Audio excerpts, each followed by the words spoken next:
महिला के संपर्क में रहता है तो आप होली पर उपरोक्त सामग्री, जैसे अभी हमने आप लोगों को ऊपर जो सामग्री बताई है, उपरोक्त सामग्री आपको लेनी है और 7 बार होली की जलती आग की आपको परिक्रमा करनी है। परिक्रमा करते समय एक गोमती चक्र अपने पति का नाम लेकर के आपको आग में डाल देना है। अगर आप ऐसा करते हैं तो अगर आपका पति किसी दूसरी महिला के संपर्क में है, वो बिल्कुल ही वापस आ जाएंगे, उनके संपर्क को छोड़ देंगे। और हां, अगर आपको ऐसा प्रतीत होता है कि किसी ने आपके ऊपर तांत्रिक प्रयोग करवा दिया है, तो आप होलिका दहन के समय देसी घी में 2 लौंग, 1 बताशा, 1 पान का पत्ता, थोड़ी सी मिश्री, इन सभी वस्तु को होली जलने वाली आग में डाल देना है। अगले दिन होली की राख को चांदी के ताबीज में भर करके गले में धारण कर लेना है, तो तांत्रिक प्रभाव बिल्कुल ही निष्क्रिय हो जाएगा। यदि कोई व्यक्ति आपका लिया हुआ धन वापस नहीं कर रहा है, तो आप होली जलने वाले स्थान पर, जहां पे होली जलाई जाती है, उस स्थान पर अनार की लकड़ी से उस व्यक्ति का नाम लिखना है। किसमें लिखना है? भोजपत्र में लिखना है। और होलिका माता से अपना धन वापसी का निवेदन करते हुए उस नाम पे थोड़ा सा गुलाल उस पे छिड़कने के बाद आपको होली की आग में डाल देना है। बिल्कुल ही आपका धन वापस मिल जाएगा। दोस्तों, अगर आप किसी से शत्रुता समाप्त करना चाहते हैं तो होलिका दहन के अगले दिन उसी स्थान पर रात्रि 12 बजे जाकर होली जलने वाले स्थान पर अनार की लकड़ी से भोजपत्र पर उस व्यक्ति का नाम लिखना है। फिर उसे बाएं हाथ से मिटा देना है। उस स्थान की थोड़ी सी राख लाना है और अगले दिन उस व्यक्ति के सिर पर उस राख को डाल देना है। तो ऐसा करते हैं तो व्यक्ति आपके प्रति शत्रुता का जो भाव रखता है, दुश्मनी का भाव रखते हैं, वह समाप्त हो जाएगा। और भी इसके जबरदस्त चमत्कारिक एवं गुप्त प्रयोग बताऊंगा। वीडियो को आधे बीच में छोड़ करके नहीं जाना है। यह वीडियो 10 मिनट की बनने वाली है। 10 मिनट की जानकारी आपके जीवन को बदल करके रख देगी। यदि आपकी जन्म पत्री में कोई ग्रह दूषित हो तो आप होली दहन के समय देसी घी में 2 लौंग, 1 बतासा, 1 पान का पत्ता, इन सभी वस्तु को होली जलने वाली आग में डाल देना है और अगले दिन उस राख को ला करके सर्वार्थ सिद्ध योग में, अब गूगल पे भी सर्च करके देख लेना कि होलिका दहन के समय और होलिका दहन के दिन सर्वार्थ सिद्ध योग कितने बजे है। होलिका दहन के सुबह, ठीक है। तो सर्वार्थ सिद्ध योग में इसे शुद्ध करके बहते जल में प्रवाहित कर देना है। होली की राख को सर्वार्थ सिद्ध योग में प्रार्थना करना है। इसके बाद शुद्ध जल में बहा देना है। तो यदि आपकी जन्म पत्रिका में कोई ग्रह दूषित है, आपको नुकसान कर रहा है, नुकसान करना बंद कर देगा।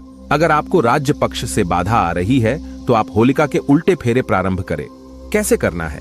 जैसे जो लोग राजनीतिक क्षेत्र से जुड़े हुए हैं और आपको कोई बाधा आ रही है, तो होलिका माता के आपको सीधे फेरे ना लेकर के आपको उल्टे फेरे लेने हैं और प्रत्येक फेरे की समाप्ति पर आंख की जड़ जलती होली में फेंकना है।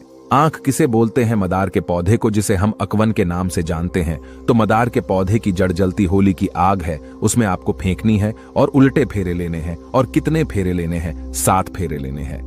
तो इस उपाय को करने से आपको राज्य पक्ष में, राजनीतिक क्षेत्र में जो परेशानी आ रही है, सारी बाधा समाप्त हो जाएगी। दोस्तों, वास्तु दोष से मुक्ति पाने के लिए होली दहन के अगले दिन आप सर्वप्रथम अपने इष्ट देव को गुलाल अर्पित करें। अपने निवास के ईशान कोण पर पूजन करके गुलाल चढ़ाए और आपको प्रार्थना करनी है।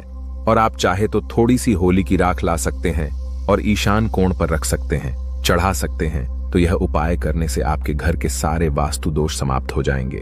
दोस्तों, यदि किसी के ऊपर में कोई भय का साया है तो वह होली पर एक नारियल, 1 जोड़ा लौंग, पीली सरसों, इन सभी वस्तु को लेकर के पीड़ित व्यक्ति के ऊपर से 21 बार उतारा करे और होली की अग्नि में डाल दे। सारा दुष्प्रभाव समाप्त हो जाएगा। कैसा भी भय हो, जैसे कि भूत प्रेत का भय हो, शत्रु का भय हो, परीक्षा का भय हो, राजनीति का भय हो, कैसा भी भय हो, वह समाप्त हो जाएगा। दोस्तों, यदि आपको बार बार आर्थिक हानि का सामना करना पड़ता है तो आप होली दहन की शाम को अपने मुख्य दरवाजे की चौखट पर 2 मुखी आटा का दीपक बनाए और चौखट पर थोड़ा सा गुलाल छिड़ा करके दीपक जला करके आपको रख देना है। दीपक जलने के साथ ही मानसिक रूप से आर्थिक हानि दूर होने का आपको निवेदन करना है।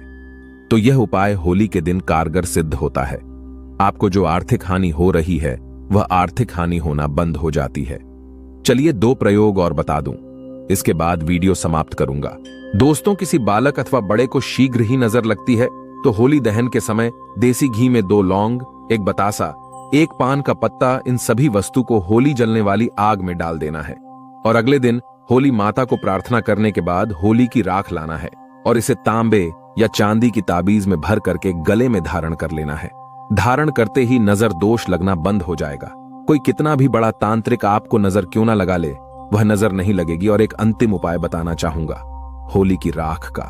दोस्तों, ऐसा माना जाता है होली की राख को लाल कपड़े में बांध करके, होली की थोड़ी सी राख को लाल कपड़े में बांध करके अगर आप अपने धन स्थान पे रखते हैं तो ऐसा माना जाता है ये धन की जावक को रोकता है, अर्थात आपके अत्यधिक खर्च को रोकता है, और ये धन की आवक को बढ़ाता है, अर्थात ये सभी ओर से धन को आकर्षित करता है, धन को खींचने का काम करता है।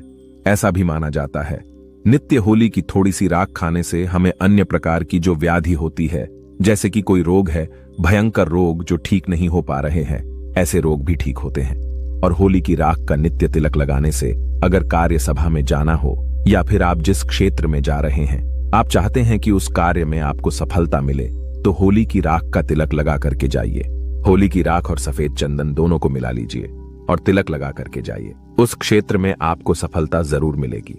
अगर आप चाहते हैं कि लोग आपकी को माने, लोग आपके अनुरूप चले, आपके वशीभूत हो जाएं, तो होली की राख का तिलक लगा करके जाइए। लोग आपकी बात मानेंगे, आपके वशीभूत हो जाएंगे।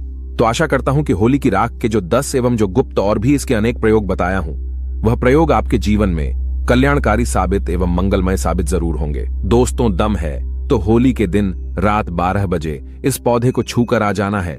छप्पर फाड़ धन बरसेगा। दुनिया का कोई व्यक्ति आपको धनवान बनने से नहीं रोक पाएगा। दोस्तों, होली के दिन ये 5 पेड़ जागृत आशीर्वाद सदैव आप पर बना रहेगा। दोस्तों, चाहे कुछ भी हो जाए, होलिका दहन के बाद उसके अगले दिन होली की राख आपको घर में जरूर लेकर आना है और पूरे परिवार के मस्तक पर इसको लगाना है। इस राख को आप काले कपड़े में बांधकर हमेशा घर में संभाल कर रखें और छोटे बच्चों के मस्तक पर इसे तब लगाएं जब उन्हें नजर दोष लग जाए।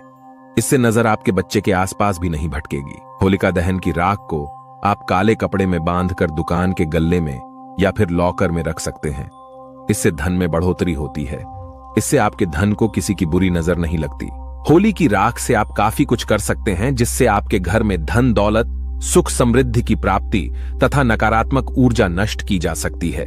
माना जाता है कि होली के दिन सफेद चीज कभी किसी से नहीं लेना चाहिए। इस दिन टोने टोटके प्रभावशाली माने गए हैं। इस दिन सबसे ज्यादा टोने टोटके किए जाते हैं। सफेद चीज में आपके ऊपर कोई काला जादू कर सकता है। होली के दिन आप सफेद चीज भूलकर भी किसी से मत लेना। दोस्तों, अजय देवगन की जो मूवी अभी आई है शैतान, उस मूवी में यह दिखाया गया है कि कभी किसी से, किसी भी गैर इंसान से कोई भी चीज मांगकर नहीं खाना चाहिए या उसका दिया नहीं लेना चाहिए। नहीं तो वह आपको अपने वश में कर लेगा और आपको कंगाल बना देगा, आपका पूरा घर नष्ट कर देगा और आपको अपने इशारे पर नचाएगा। इसीलिए होली के दिन किसी से, किसी अनजान व्यक्ति से कोई भी सफेद चीज मांगकर मत खाना, नहीं तो आपको वह वश में कर लेगा। क्योंकि इस दिन ब्रह्मांड में आसुरी शक्तियों का वास बड़ी तेज होता है। इसीलिए उसे नष्ट करने के लिए होलिका दहन मनाई जाती है, ताकि बुराई की हार पर अच्छाई की जीत हो। दोस्तों, वेद पुराण के अनुसार माना जाता है कि होली खुशियों की सौगात लेकर आती है। प्यार का प्रतीक मानी गई है होली। ऐसे में इस दिन मांस मदिरा का सेवन नहीं करना चाहिए। जो व्यक्ति होली पर मदिरा का सेवन करता है तथा मांस का सेवन करता है तो उसकी अगली योनि कुत्ते को प्राप्त हो जाती है। सांपों के गर्भ से दिए अंडे में उसका जन्म होता है। ऐसा मनुष्य पीढ़ी दर पीढ़ी नरक की यातना भोगता है। शास्त्रों के अनुसार माना जाता है कि भगवान कृष्ण को होली का पर्व अति प्रिय है। इसलिए कोई भी ऐसा कार्य नहीं करना चाहिए जिससे भगवान कृष्ण क्रोधित हो जाए।